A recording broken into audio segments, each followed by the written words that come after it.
আসসালামু আলাইকুম, সহজ বিডি রান্না চ্যানেল থেকে বলছি আর শেয়ার করছি আপনাদের সঙ্গে কাঁচা আমের ভর্তা। আশা করি সবার ভালো লাগবে। যদি ভালো লাগে তাহলে শেয়ার করবেন বন্ধুদের সঙ্গে। এর জন্য নিয়েছি দুটো কাঁচা আম দুটোকে প্রথমে মাথার অংশ থেকে একটু কেটে নিব, এভাবে কেটে নিব। তারপর একটা পিলার দিয়ে খুব ভালো করে ছিলকাগুলো উঠিয়ে নিব। এভাবে একে একে দুটো আমেরই ছিলকাগুলো তুলে নিব। তারপর একটা পাত্রে পরিষ্কার পানি নিয়ে পানিটার ভেতরে দুটো আম খুব ভালো করে ধুয়ে নিব, যেন কষের অংশটা না থাকে, এজন্য খুব ভালো করে ধুয়ে নিব। এরপরে আমি আমটাকে যেহেতু গ্রেট করব, এর জন্য একটু ছোট ছোট টুকরো করে কাটবো। একদম বড় আম তো গ্রেট করা যায় না, একটু ছোট টুকরো করে কেটে নিব। আপনারা যদি গ্রেড না করেন তাহলে এখানে ছেঁচেও নিতে পারবেন, কারো কাছে যদি গ্রেডার না থাকে। এইভাবে আস্তে আস্তে করে আমি সবগুলো আম গ্রেড করে নিব। এই গ্রেড করা আমটার ভর্তা যে কি মজা, একবার করলে আপনারা বুঝতে পারবেন। আমার এতটুকু হয়েছে দুটো আম থেকে। এরপরে আমি যে একটা মশলা তৈরি করব, যেটা এই আম ভর্তার মেইন টেস্ট নিয়ে আসবে। এর জন্য আমি নিয়েছি সরিষা, কালো সরিষা সামান্য আধা চা চামচ পরিমাণ। আপনারা চাইলে এখানে সাদা সরিষাও দিতে পারেন।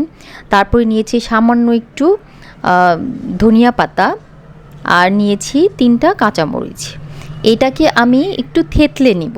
আমি কিন্তু এটাকে একদম মিহি করব না, জাস্ট একটু থেতলে নিব। আপনারা যদি বেটে দেন তাহলে কিন্তু হবে না, এটাকে জাস্ট থেতলাতে হবে। এরপরে আমি আম ভর্তাটা শুরু করব। প্রথমে দিয়ে দিব সেই মশলাটা আমি যেটা রেডি করেছি। তারপরে দিয়ে দিব চিলি ফ্লেক্স আর বিট লবণ, লাগছে বিট লবণ। এরপরে লাগছে লবণ আর সরিষার তেল। প্রথমে আমি সেই থেতলানো মশলাটা দিচ্ছি, সরিষা আর ধনিয়া পাতা আর মরিচ দিয়ে যে মশলাটা করেছি ওইটা দিচ্ছি। তারপরে দিয়ে দিচ্ছি চিলি ফ্লেক্স, দিয়ে দিচ্ছি আধা চা চামচ পরিমাণ বিট লবণ, 1 চা চামচ পরিমাণ লবণ, আর দিব সামান্য একটু তেল। আপনারা চাইলে বেশি দিতে পারেন, ডিপেন্ড করছে আপনাদের টেস্টের উপরে।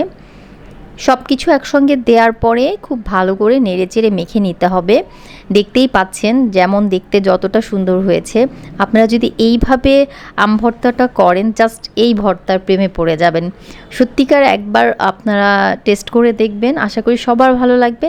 যদি ভালো লাগে তাহলে প্লিজ আমার চ্যানেলটি সাবস্ক্রাইব করবেন, শেয়ার করুন বন্ধুদের সঙ্গে। আপনারা সবাই ভালো থাকবেন। ধন্যবাদ সবাইকে।